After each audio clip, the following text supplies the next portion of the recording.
With 35 Chinatowns across the globe, we couldn't go past Binondo, which is home to the oldest Chinatown in the world. Since 1594, the smell of Filipino Chinese dishes has been wafting the streets here in Binondo, so we've enlisted the help of a local guide who is filling our tummies with the best food that this Chinatown has to offer.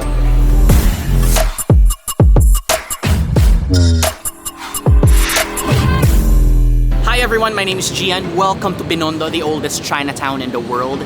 So this area basically was set aside by the Spanish for the Chinese merchants that were coming over here in the Philippines, specifically in old Manila. Now, since this place has been here for so long, there's so many hidden gems all around the area. So don't just think it's just Chinese food, it's not just Filipino food, it's a mixture of both. Come join me as we go and discover great food gems hidden in the side streets of Binondo in Manila, Philippines. Shall we? Jian is taking us through the streets here in Binondo to find hopefully some delicious food. Here we go. We'll start off with this one. So this is taho. This is a very, very old school street food here. You'll be able to eat this daily. It's basically silky tofu with like a caramel syrup and black yogurt. And here you go. Oh, there we go. Careful, nice and warm. Oh wow, it is actually quite hot. Do you want me to try first? So we're starting off with a typical Filipino breakfast, taho. This looks magnificent, much better than the first one we had like a week ago, which was definitely not sugary and colourful like this. Let's go. Oh, so warm. That is worlds better than the last one we had. I see why people would love to have this as a breakfast. A lot of sugar though to start off your day, but to be honest, I'm not complaining. Well, that's actually good. This is okay, this is way better. We've had taho before and it wasn't sweet at all. It was mainly just tofu, didn't really have much of the syrup in it, but this is delicious. It's so sweet, so warm. It tastes like caramel. It is caramel, yeah. Caramelized sugar. This is traditional breakfast for the Filipino. And Jian was just saying, in the mornings you would hear the guy walking the streets yelling out taho, taho, and all the kids would get excited and run out the door and yell back to get their taho. Oh, great start to the day.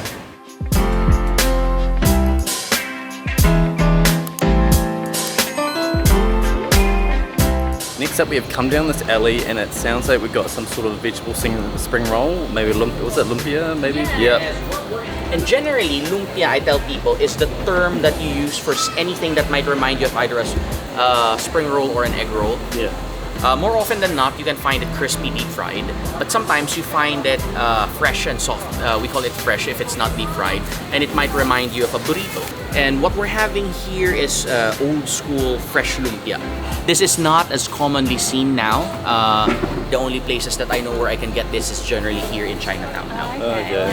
For the locals that grew up in Manila City itself, it's also known as Lumpiang Kalye or Lumpia of the streets, because there would be once again people with either push carts or similar to the taho vendor, like the silver buckets on a stick, walking around with the ingredients for this, and then if you ordered one, they just make it up for you. We are jumping into some kind of vegetarian lumpia, very old school that you only really find around this area, and it is very unique because it's got brown sugar in it. We've got some carrots, cabbage, tofu, noodles, but the brown sugar is definitely the odd thing, and it, rather than your traditionally fried, look at this thing. It is like kind of like a mini burrito here, so maybe a little bit healthier than your deep fried lumpia, but let's give this thing a go. Oh, that is solid. Really filled to the brim. Let's get some sauce into this. Let's go for another bite with this kind of soy sauce mix. Oh, even better. Honestly, this thing is probably one of my favorite street food dishes I've had in the Philippines so far.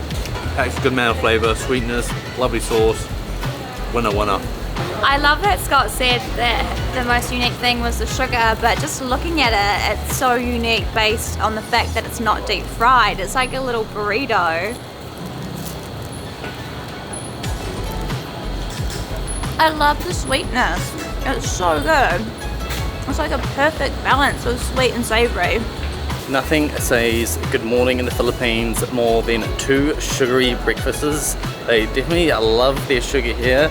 Walking down this really cool alleyway, I do love finding going through little places like this that kind of hidden from your normal tourist sites. So, it's something very unique. All right, come in. Come in.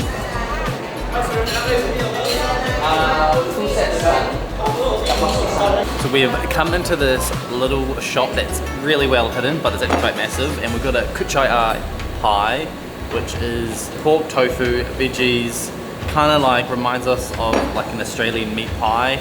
It's like a empanada on steroids. So basically, it's like a meat pocket of sorts. And like I said, it's a combination of tofu and vegetables and all that. So let's crack one open and you'll see.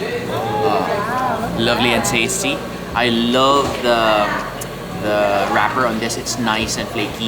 It has a slight chew to it, but still not very bready. Yeah. Looks nice and meaty and juicy. Let's go.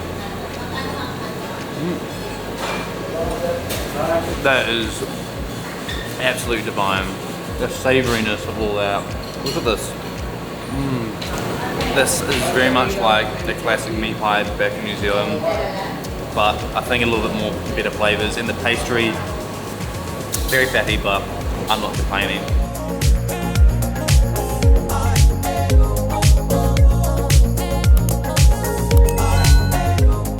I really do love Chinatowns. I love the streets, the alleyways, the hole-in-the-wall restaurants, and just the hustle and bustle. They are always so lively. This Binondo area is definitely absolutely packed, so busy as we walk around. Cars are completely jammed in this area. It is definitely the definition of a bustling Chinatown.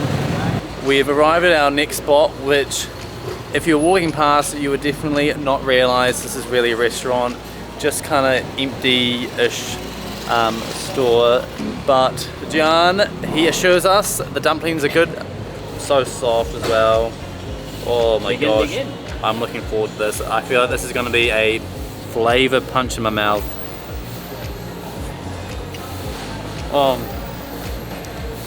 Wow. There's so much going on in my mouth. Between the, I think it's that sauce and then the chili garlic that he put on top. Not like a thick sauce, so it's not like coating it hugely, but it's drenched in it. Kind of falls off nicely, just enough. I could eat this whole thing right now, but I'm a bit full already, so I've got to be careful. These look incredibly saucy. Oh my goodness, it's like almost like a dumpling soup. The sauce is incredible. It's a really nice mixture between the chilies and the vinegar. It just really adds to the flavor of the dumplings. Like, if you're in Chinatown, definitely give these a go, or connect with Jian because he knows all the best spots. Cheers. Oh, fresh coconut juice water. Oh, that's really good. That's what makes it so good. It's coconut water with a lot of sugar and it's delicious. The best coconuts to drink are apparently young coconuts, ones that don't have too much meat, and if this is anything to judge by, this is delicious. So definitely get young coconut, not old ones, not the brown ones. This is amazing. You can definitely tell you're in Chinatown when you've got the dragon lamps and all the lantern balls around here.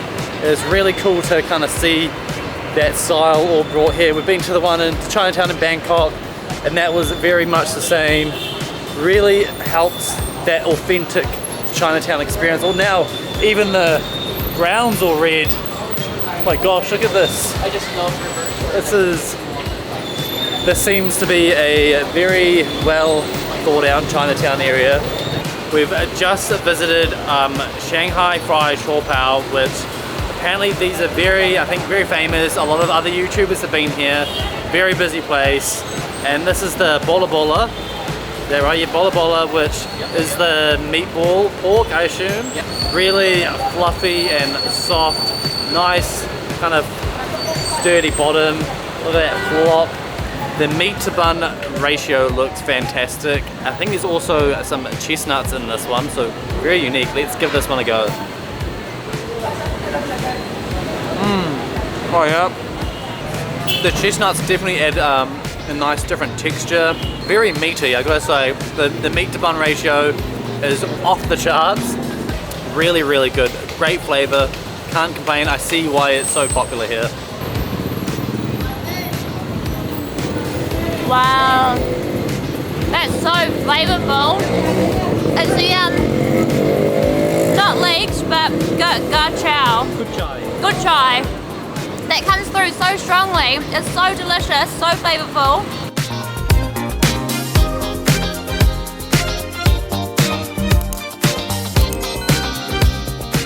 The next spot is famous for their glorious Asado Buns, and apparently this one is just not your average size. Oh, but it's gonna be the size of our heads. It's gonna be massive. Maybe your head. My head's massive, so if it's as big as my head, I'll be a little bit worried.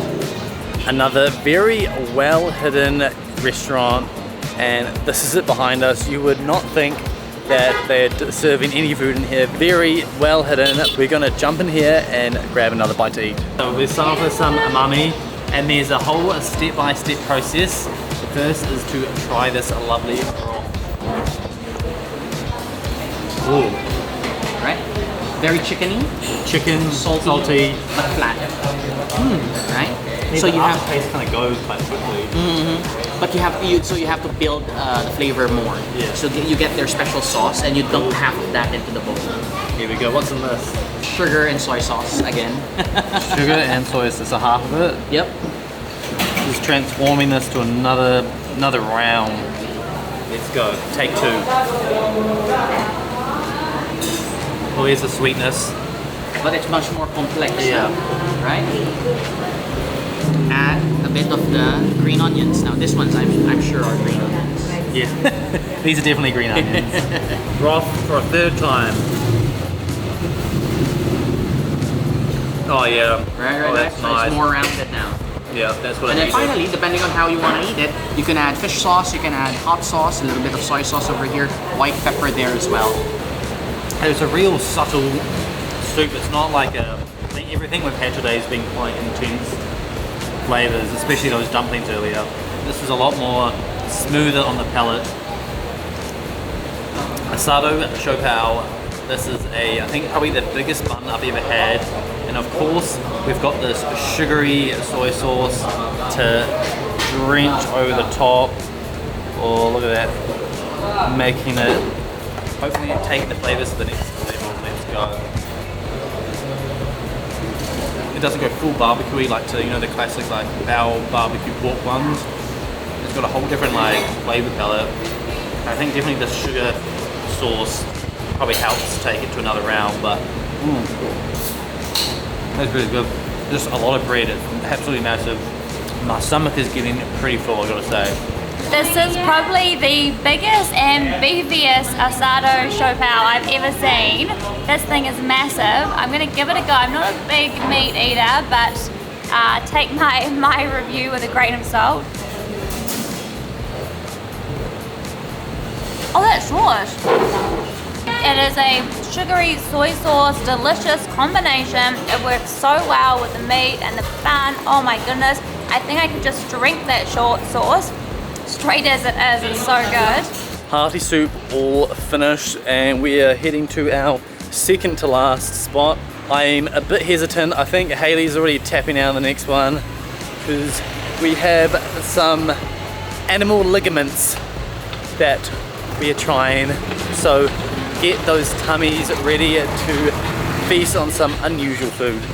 The next spot is right behind me, which as you can see is got a massive line already. I think that's when you've got a sign that we're in for some delicious food.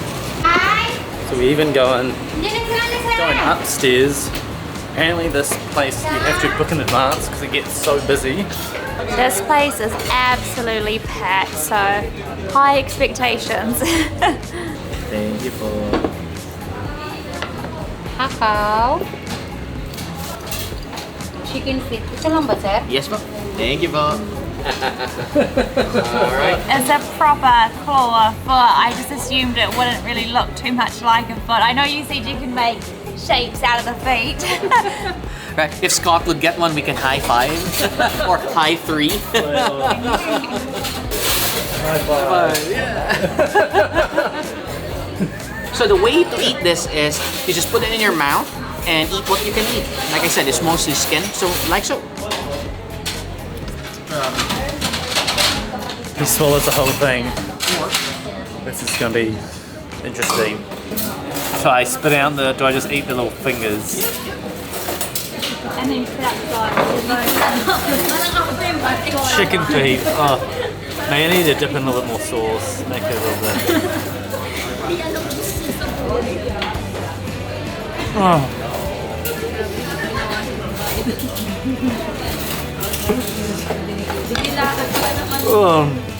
Don't think about it. It's just bony. So with these chicken feet, there's not really any meat to this thing. It's just pure bone with the skin. So you chew it all and spit out the bones. I'll go in for another one. Oh. The rest, so I'll flip it around like that side.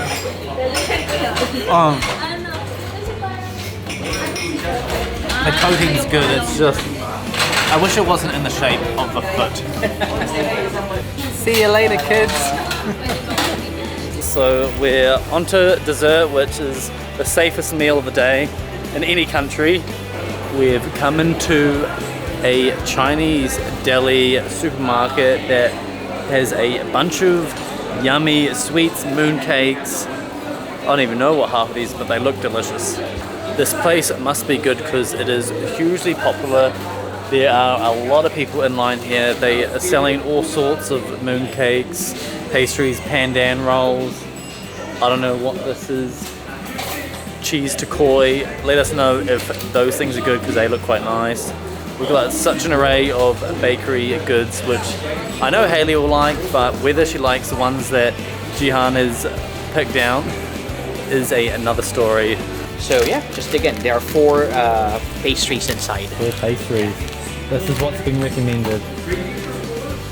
So egg beaten has been around since 1912, a long time, and they are most famous for their ube dessert. It is a little pastry dessert. I'm trying to get into the packet.